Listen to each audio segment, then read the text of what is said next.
Hi friends, నేను మీ Balamurali Krishna. Welcome to ఆర్బిఎంకి టెక్. ఈ వీడియోలో మన రిక్వైర్మెంట్ బేస్ చేసుకుని ఒక ల్యాప్టాప్ ఎలా సెలెక్ట్ చేసుకోవాలనేది అయితే చూద్దాం. సో ఇదే కాన్సెప్ట్ మీద నేను 3 years బ్యాక్ అయితే ఒక వీడియో చేశాను. బట్ అప్పటికి ఇప్పటికీ టెక్నాలజీ చేంజ్ అయితే ఉంటుంది కాబట్టి సో ఈ వీడియో అయితే చేస్తున్నాను అనమాట. అండ్ మీకు ల్యాప్టాప్ కాంపోనెంట్స్ గురించి బేసిక్ అవగాహన లేదు అనుకుంటే ఒకసారి ఆ వీడియో అయితే చూడండి. ఆ వీడియో లింక్ అనేది పైన ఐకార్డ్స్లో అండ్ కింద డిస్క్రిప్షన్లో కూడా ప్రొవైడ్ చేస్తాను. సో దట్ మీకు ఈ వీడియో ఇంకొంచెం క్లియర్గా అయితే అర్థమవుతుంది. అండ్ వీడియో స్టార్ట్ చేసే ముందు ఒక చిన్న రిక్వెస్ట్ ఫ్రెండ్స్, మన ఛానల్లో ఉన్న కంటెంట్ మీకు నచ్చితే సబ్స్క్రైబ్ అయితే చేయండి. అండ్ అలానే వీడియో కింద ఉన్న లైక్ బటన్ క్లిక్ చేసి మీ సపోర్ట్ అయితే తెలియజేయండి. సో ఇంకా లేట్ చేయకుండా వీడియోని అయితే స్టార్ట్ చేద్దాం.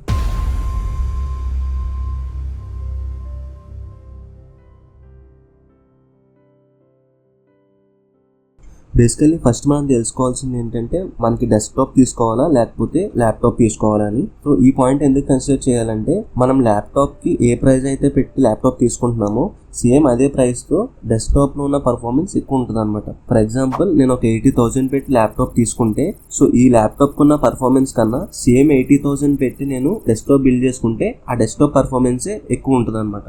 సో ఎక్కువ నేను ట్రావెలింగ్లో ఉంటాను, లేకపోతే నేను ఎక్కడికి వెళ్తే అక్కడ నేను వర్క్ చేసుకునే ఆ ఫెసిలిటీ ఉండాలి అనుకుంటే మీరు ల్యాప్టాప్ అయితే ప్రిఫర్ చేయండి. లేదా ఎండ్ ఆఫ్ ది డే నేను ఇంటికి వచ్చి వర్క్ చేసుకుంటాను అనుకుంటే డెస్క్టాప్ అయితే ప్రిఫర్ చేయండి.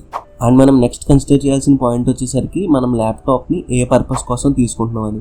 సో ఈ యూసేజ్ నేను 3 categories కింద అయితే డివైడ్ చేశాను. ఫస్ట్ వచ్చేసరికి మనకి బేసిక్ లేదా బిజినెస్ లేదా ఆఫీస్ వర్క్ కోసం అనమాట. సో ఈ కేటగిరీలో మనం డైలీ చేసుకునే వర్క్స్ అనమాట, లైక్ యూట్యూబ్ చూడటం, మూవీస్ చూడటం, అంటే వెబ్ బ్రౌజింగ్ చేయటం, లేకపోతే మైక్రోసాఫ్ట్ ఆఫీస్ టూల్స్ వాడుకోవటం, లేదా స్టూడెంట్స్ అయితే స్టడీ పర్పస్ కోసం. సో ఇలాంటి బేసిక్ టాస్క్స్ అన్ని ఈ కేటగిరీలో అయితే కన్సిడర్ చేయడం అయితే జరిగింది.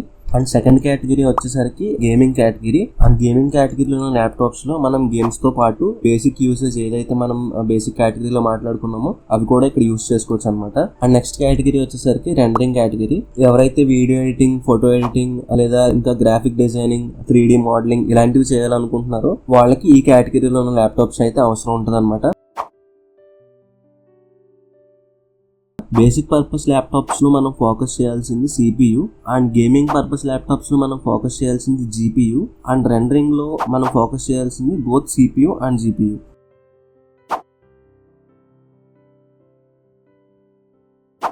CPU అంటే సెంట్రల్ ప్రాసెసింగ్ యూనిట్, అంటే ప్రాసెసర్ లైక్ i7, i5 ఇవి అనమాట. అండ్ అలానే GPU వచ్చేసరికి గ్రాఫిక్ కార్డ్. సో ల్యాప్టాప్లో మనకి మోస్ట్ ఇంపార్టెంట్ అండ్ మనం ఫస్ట్ చూసే కాంపోనెంట్ ఏంటంటే ప్రాసెసర్ అనమాట. సో ఈ ప్రాసెసర్స్ ఎలా ఉంటాయంటే ఇంటెల్ i5, i7, i9, అలానే Ryzen 5, Ryzen 7, Ryzen 9.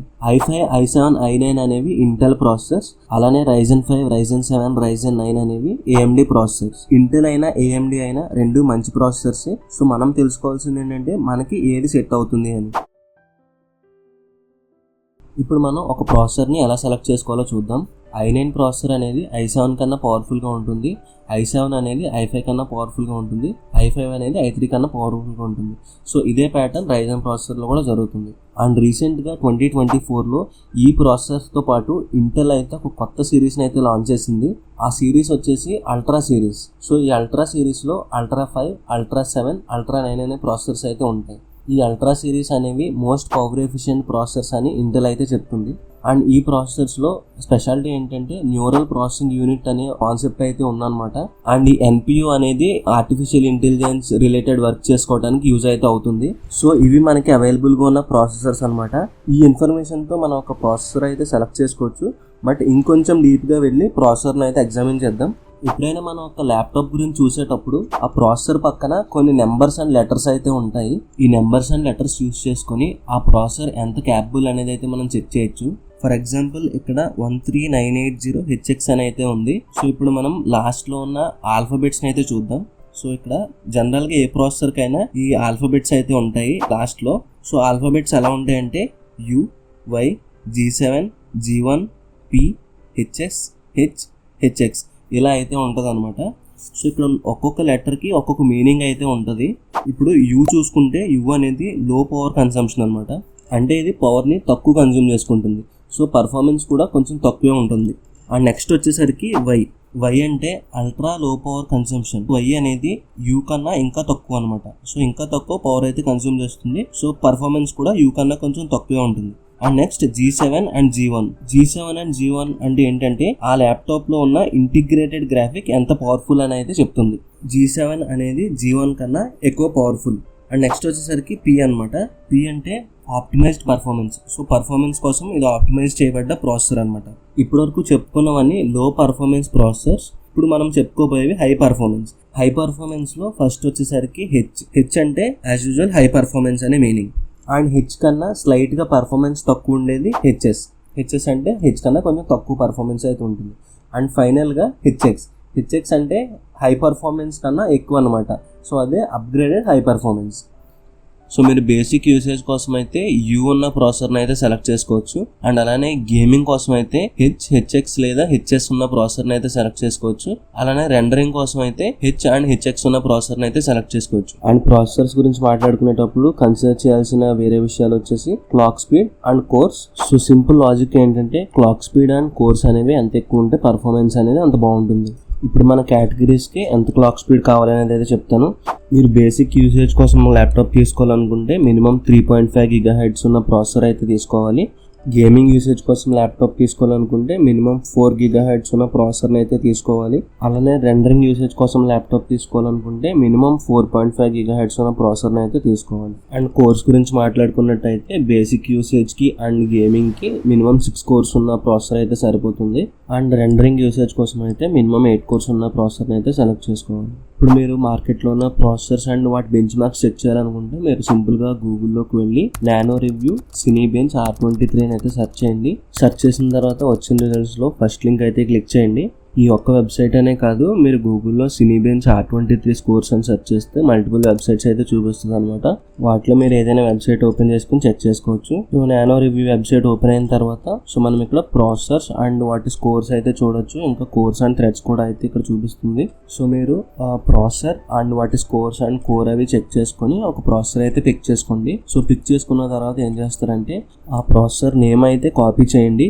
కాపీ చేసిన తర్వాత గూగుల్లోకి వెళ్ళి కాపీ చేసిన ప్రాసెసర్ నేమ్ని పేస్ట్ చేయండి. పేస్ట్ చేసి స్పేస్ ఇచ్చి ల్యాప్టాప్ అనేది సెర్చ్ చేయండి. మీరు ఎప్పుడైతే ఇలా సెర్చ్ చేస్తారో ఈ ప్రాసెసర్ ఉన్న ల్యాప్టాప్స్ అనేవి లిస్ట్ అయితే చూపిస్తుంది. సో వచ్చిన రిజల్ట్స్ అన్ని మీ బడ్జెట్లో ఉన్నాయనుకుంటే ఈ ప్రాసెసర్తో అయితే ప్రొసీడ్ అవ్వండి. లేదా బడ్జెట్ ఎక్కువ అనుకుంటే మళ్ళీ సేమ్ నానో రివ్యూ వెబ్సైట్లోకి వెళ్ళి వేరే ప్రాసెసర్ని పిక్ చేసుకొని మళ్ళీ సేమ్ ప్రాసెస్ అయితే కంటిన్యూ చేయండి. సో సక్సెస్ఫుల్గా మనం CPU అయితే సెలెక్ట్ చేసుకున్నాం. నెక్స్ట్ కాంపోనెంట్ వచ్చేసరికి GPU అంటే గ్రాఫిక్స్ ప్రాసెసింగ్ యూనిట్. సింపుల్గా చెప్పాలంటే గ్రాఫిక్స్ కార్డ్. ఈ గ్రాఫిక్ కార్డ్ అనేది మనకి 2 టైప్స్ అయితే ఉంటుంది.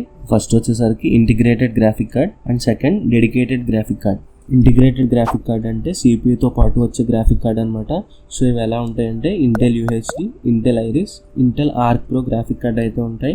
ఇంటెల్ ఆర్క్ ప్రో అనేది అల్ట్రా ప్రాసెసర్తో పాటు వచ్చే గ్రాఫిక్ కార్డ్ అనమాట. సో మీరు బేసిక్ యూసేజ్ కోసం ఒక ల్యాప్టాప్ కావాలనుకుంటే ఇంటిగ్రేటెడ్ గ్రాఫిక్ కార్డ్ అయితే మీకు సరిపోతుంది. సో వీటిలో కూడా మీరు ప్రియారిటైజ్ చేయాలనుకుంటే ఇంటెల్ ఐరిస్ UHD కన్నా పవర్ఫుల్ అయిన గ్రాఫిక్ కార్డ్, అలానే ఐరిస్ కన్నా పవర్ఫుల్ అయిన గ్రాఫిక్ కార్డ్ వచ్చేసరికి ఆర్క్ ప్రో అనమాట.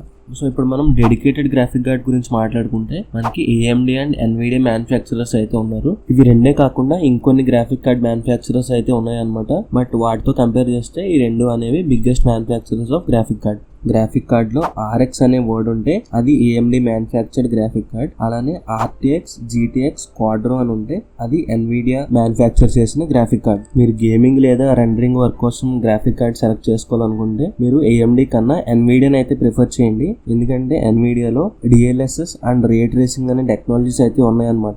ఈ టెక్నాలజీస్ వల్ల యూజ్ ఏంటంటే మీరు గేమ్స్ ఆడేటప్పుడు అండ్ మోడలింగ్ చేసేటప్పుడు రియలిస్టిక్ ఇమేజెస్ అయితే జనరేట్ చేస్తాయి. అండ్ అంతేకాకుండా NVIDIA గ్రాఫిక్ కార్డ్స్ లో CUDA కోర్స్ అనేవి ఉంటాయి అన్నమాట.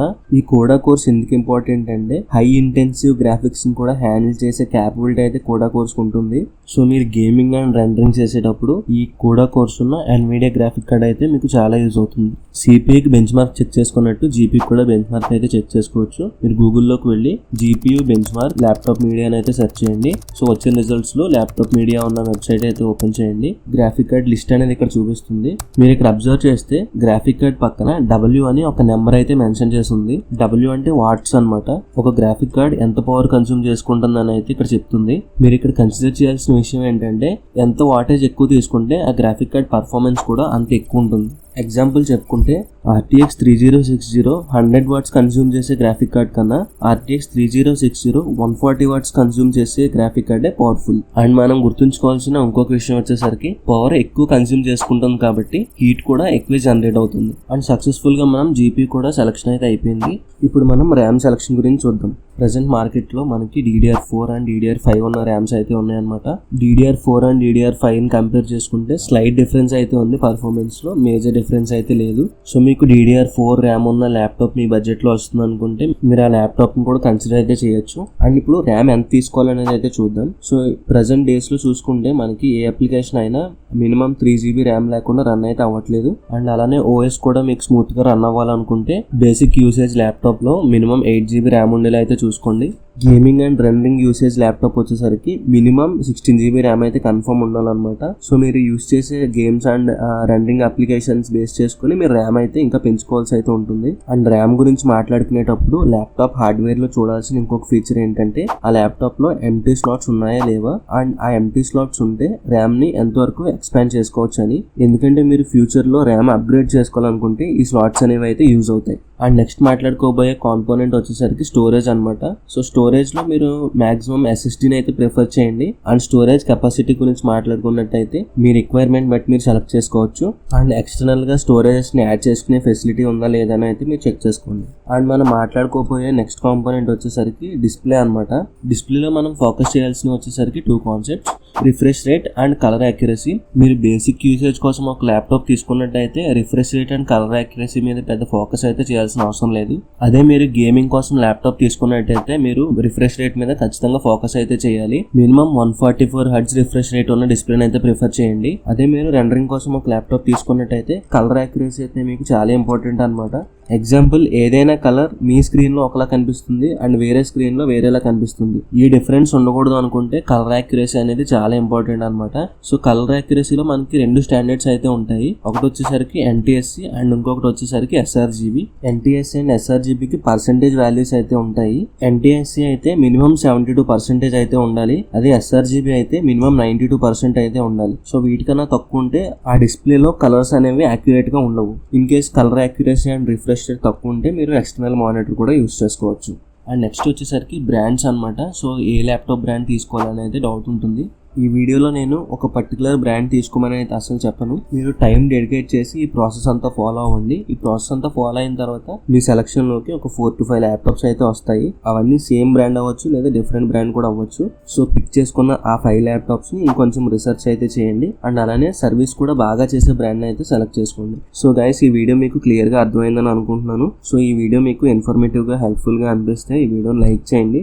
అండ్ అలానే ఎవరైనా ల్యాప్టాప్ కొనాలనుకుంటే మీ ఫ్రెండ్స్ అండ్ ఫ్యామిలీ మెంబర్స్కి ఈ వీడియోని అయితే షేర్ చేయండి. అండ్ ఇప్పటివరకు మీరు మన ఛానల్ సబ్స్క్రైబ్ చేయకపోతే ఈ వీడియో కింద సబ్స్క్రైబ్ బటన్ క్లిక్ చేసి సబ్స్క్రైబ్ చేయండి. Thanks for watching my video. Meet you in the next video.